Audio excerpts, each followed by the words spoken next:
antes, talvez a maior dúvida do rubro-negro não é qual time começa, né, Lucas Pedrosa e Vini Casagrande, Claro. mas como ele se comporta no decorrer da partida. Talvez essa é a maior pergunta do rubro-negro hoje, Benito. Eu acho que a maior pergunta é por que o Flamengo se comporta desse jeito quando tem a vantagem numérica, e quando eu digo vantagem numérica, eu estou levando em consideração no placar, quando está vencendo, e também dentro de campo, com um jogador a mais, porque essa tem sido a postura do Flamengo, e eu repeti isso aqui ontem.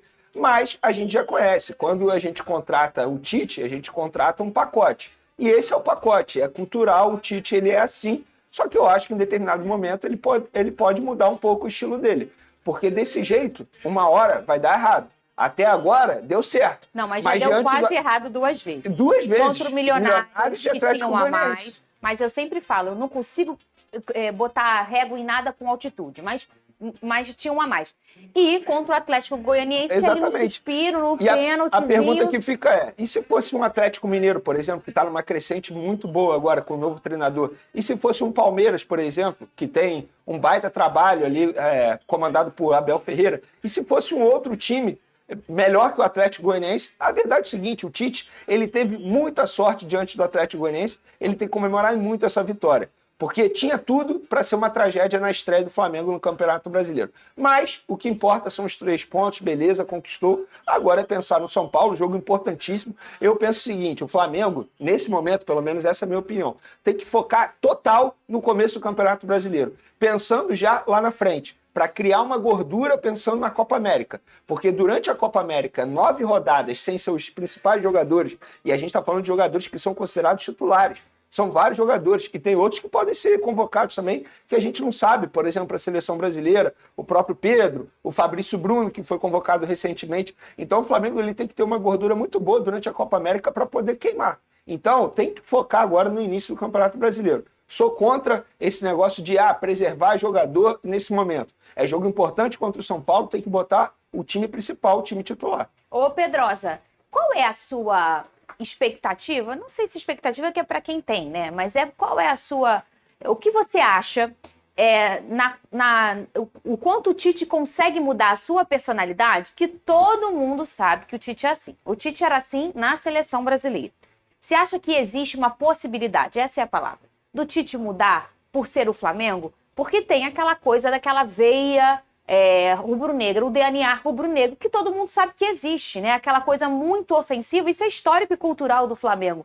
Você acha que ele pode mexer ali um pouquinho o jeito que ele se comporta taticamente durante uma partida?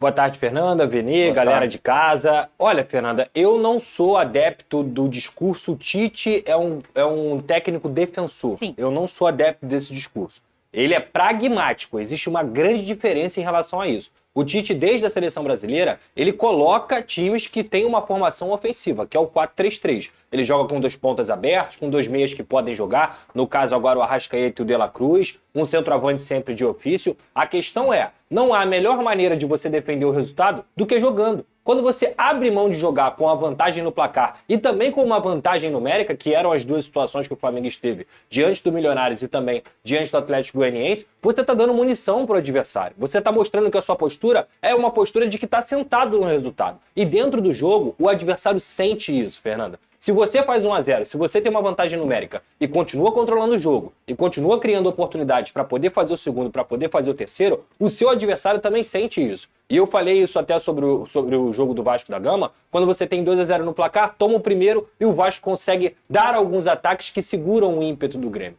Em relação ao Flamengo contra o Atlético Goianiense, eu já falei aqui, para mim foi muito mais sorte do que juízo. Primeiro, eles perderam o pênalti e eles tiveram a oportunidade. Eu até vi uma declaração do Tite na coletiva falando que o Atlético Goianiense só tinha tido uma oportunidade. Não procede. O Atlético Goianiense teve oportunidade de bola aérea, teve oportunidade por bola no chão. O Atlético Goianiense finalizou 4 vezes a gol e o Flamengo apenas 2 vezes a gol. Exatamente. Então você vê que, inclusive, teve 35% de posse de bola. Ou seja, um time que teve 35% de posse de bola e finalizou o dobro do que o seu, tem alguma coisa errada. Então, na minha opinião... O objetivo está diferente. Exatamente. Então, na minha opinião, eu acho que é o seguinte... Não acho o Tite um treinador defensor, não acho mesmo. Acho ele pragmático. E é esse pragmatismo que tem que mudar. Porque você tem que entender o contexto do time que você está. O Flamengo não é o Corinthians. O Corinthians, por exemplo, foi campeão várias e várias vezes jogando feio mesmo. Sim. 1-0, 2-0, controlando o jogo, se defendendo. O Flamengo não é isso. O Flamengo não investe para isso. A torcida não está acostumada a ver o Flamengo jogando de uma forma pragmática. Eu entendo que você tem que respeitar o que o treinador sabe, mas ao mesmo tempo é pensar, cara, eu tô no Flamengo. Mas eu não será tô no que ele Corinthians. vai... Você acha Eu não que duvido que ele pense assim, não, Fernanda. Eu acho que é uma questão também de adaptação, dele entender que ele precisa fazer isso. E tem um ponto, assim, aí por que a torcida do Flamengo é tão apaixonada no Jorge Jesus? Obviamente, por conta dos títulos que ele conquistou. Mas a cultura dele qual era? A gente via o Jorge Jesus na beira do gramado 6-0 pro Flamengo em cima do Goiás e ele gritando de maneira desesperada, pedindo para o time ir pro ataque. Então, assim, a forma como Jesus comandava a equipe, isso dá saudade no torcedor rubro-negro. Por isso que o torcedor rubro-negro é apaixonado no português. Porque ele não ficava satisfeito assim, com 1-0, 2-0. Não. Ele era a cara do que o torcedor gosta de ver o time jogando. Além de 2019, isso existe muito no traço do DNA rubro-negro, assim. É uma questão não é cultural só, mesmo. cultural. Os times têm essas questões, e isso é natural no futebol.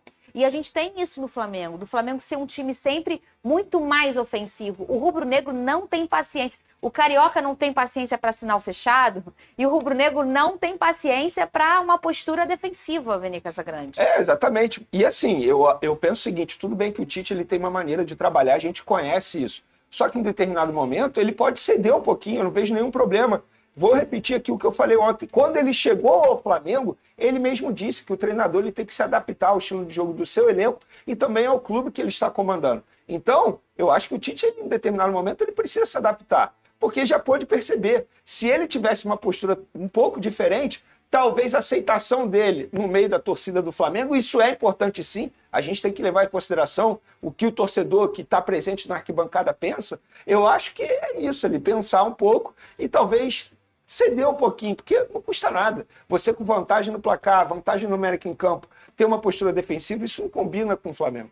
Só para finalizar, o Flamengo não tem jogadores que produzam uma característica pragmática. Ele tem jogadores ofensivos, o Flamengo investe para isso. Então o Flamengo dá material humano para o Tite jogar dessa forma também. Ele tem que jogar da forma que ele acha que tem que jogar. A gente não sabe mais de futebol do que o Tite, nunca saberemos. Mas ao mesmo tempo, repito, é entender o contexto onde você está inserido. Nação Rubro-Negra, uma ótima noite a todos. Eu tô chegando com tudo para atualizar vocês sobre tudo que está acontecendo no Flamengo, inclusive sobre o Mercadão da Bola. E saiu uma notícia bombástica agora há pouco, dizendo que o Cruzeiro está muito interessado pela contratação do nosso goleiro reserva Matheus Cunha. É isso mesmo, o Clube Mineiro acredita que o Matheus Cunha pode ser o novo goleiro titular do Cruzeiro por longa data. Assim, a ideia do Cruzeiro é contratar o Matheus Cunha por empréstimo, só que com obrigação ou até mesmo opção de compra.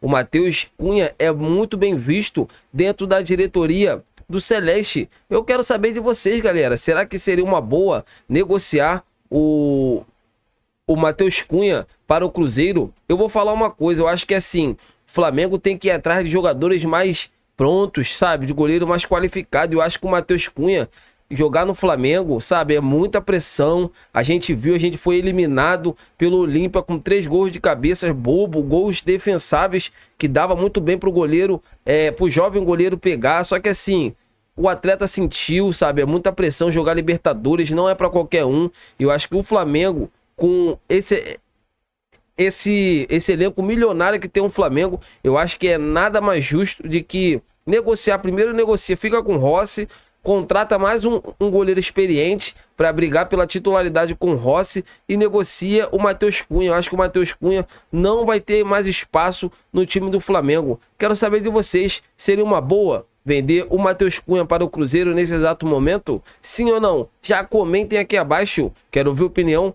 de todos vocês. Então é isso, nação, tô indo nessa. Fiquem com Deus!